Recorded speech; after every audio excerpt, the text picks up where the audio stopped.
हमें तो अपनों ने लूटा गैरों में कहाँ दम था। हमें तो अपनों ने लूटा गैरों में कहाँ दम था। अपनी कश्ती ही वहीं डूबी जहां पानी कम था। जी हां, जंग के बीच में कुछ ऐसी ही तस्वीरें सामने आ रही है जहां अपनों पर हमला करवाने के लिए अपने ही खुल करके गद्दारी का सबूत दे रहे हैं। जहां यमन के ऊपर हमले के लिए बहरीन, सऊदी अरब, यूएई जो है अमेरिका को एयर स्पेस उड़ान भरने के लिए जगह दे रखी है, तो वही खास तौर पर इराक, सीरिया में हमला करने के लिए इजिप्ट, जॉर्डन जो है खुल करके अपनी गद्दारी का सबूत दुनिया के सामने रख रहे हैं। और जब ये तस्वीरें लगातार सामने आ रही हैं, तो अब पहली मर्तबा जंग के बीच में वो तस्वीर भी सामने आ गई जो अभी तक सामने नहीं आ पाई थी। अब एक एक कर ऐसे गद्दार देशों को सबक सिखाना शुरू कर दिया गया है और इसकी शुरुआत इराक की तरफ से की गई है। इस पर ज्यादा ना बात करते हुए सीधा आपको बता दें कि जो अभी कुछ घंटे पहले, यानी कि इराक, सीरिया के अंदर अमेरिका द्वारा तकरीबन 80 से ज्यादा ठिकानों पर बमबारी की गई, 150 से ज्यादा बम बरसाए गए। और जब यह बमबारी की गई तो उसमें यह साफ तौर पर बताया गया अमेरिका द्वारा कि हमने आईआरजीसी के ठिकानों पर बमबारी की है, हमने कुदूस फोर्स के ऊपर जो है बमबारी की है।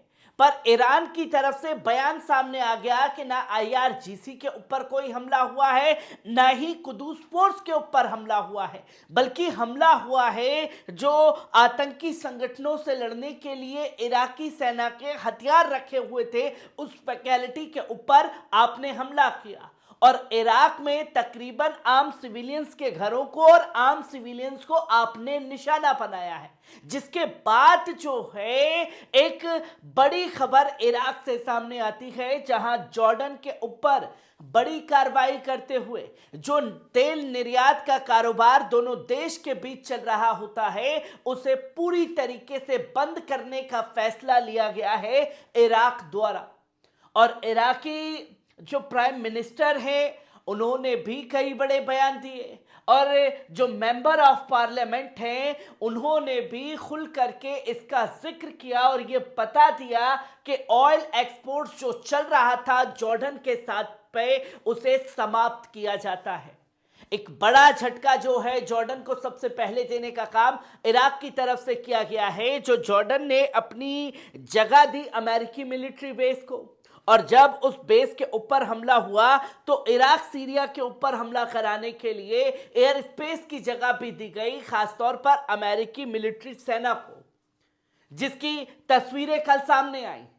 और इस पर पहली मर्तबा जब ऑयल निर्यात को पूरी तरीके से सस्पेंड कर दिया गया, तो इराक के प्रधानमंत्री अल सुदानी ने जो आम सिविलियंस शहीद हुए हैं अमेरिकी एयर स्ट्राइक में, उनके लिए 3 दिन का शोक व्यक्त किया गया है इराक में। और एक कड़ा संदेश दिया गया है कि अब आपको हमारी सरजमी को छोड़ना होगा, अब हम ये बर्दाश्त नहीं कर सकते। क्योंकि जहां बार बार बगावती सुर इराक की तरफ से तेज हो रहे थे, उसी सुर को दबाने के लिए यह कदम जो है उठाया गया अमेरिका द्वारा, जिसकी जानकारी सामने आई।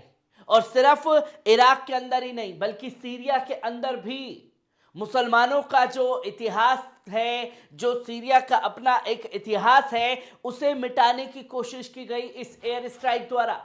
जहां यह बताया गया सीरिया मिनिस्टर द्वारा, और उन्होंने बताया कि एक पुराना किला जो धरोहर है, जो पहचान है हमारे देश की, उस पर एयर स्ट्राइक करके उसे नेस्तनाबूद किया गया है अमेरिका द्वारा। और ये बिल्कुल भी बर्दाश्त किए जाने वाला नहीं है, इसे हम बर्दाश्त नहीं कर सकते। जो कि ये साफ तौर पर उन्होंने बताया कि दीर एज़-ज़ोर में जो किला था, उस किले को आपने निशाना बनाया है। और ये कहा कि जो किले के अंदर हमारी पहचान थी, उसमें आपके एयर स्ट्राइक से दरारें पड़ी और वो पूरी तरीके से जमींदोज हो गया। हमारे पहचान को, हमारे इतिहास को मिटाने का काम किया गया है और इसके लिए आपके ऊपर कार्रवाई की जाएगी, जो कि साफ तौर पर बताया गया। जो कि न्यूज़पेपर है अल वतन, उसने बताया कि इस एयर स्ट्राइक में इस तरीके से बड़ा हमला करके एक पहचान को मिटाने की कोशिश की गई और इसे खलबली मचना तय है, क्योंकि अमेरिका का कहना था कि हमले के लिए जिम्मेदार ईरान है। तो जाहिर सी बात है कि ईरान के ऊपर आपने हमला करना था, पर ईरान के ऊपर हमला ना करके अपने सीरिया इराक में एक भ्रम करने वाली, एक दहशत फैलाने वाली कार्रवाई की, जिसमें हुसैन अल मोसावी जो स्पोक पर्सन है अल नुजाबा के, उन्होंने भी अमेरिका को संदेश दिया और कहा कि हर हमले की प्रतिक्रिया होती है और वो प्रतिक्रिया जरूर आएगी, पर हम नहीं चाहते कि इराक में शांति बहाल हो। इसलिए आपको हमारी सरजमी बिना बोले छोड़ करके निकल जाना चाहिए, वरना हमें मजबूरन आपके खिलाफ कार्रवाई करनी होगी, जो कि संदेश अल नुजाबा की तरफ से भी दिया गया।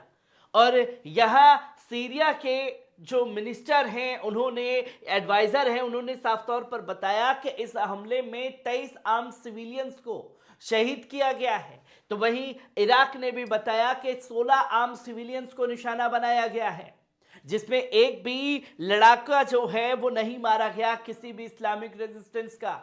एक बड़ा फेलियर अमेरिका का, और उस फेलियर को छुपाने के लिए तमाम तरीके की बयानबाजी जो है वो लगातार जारी है।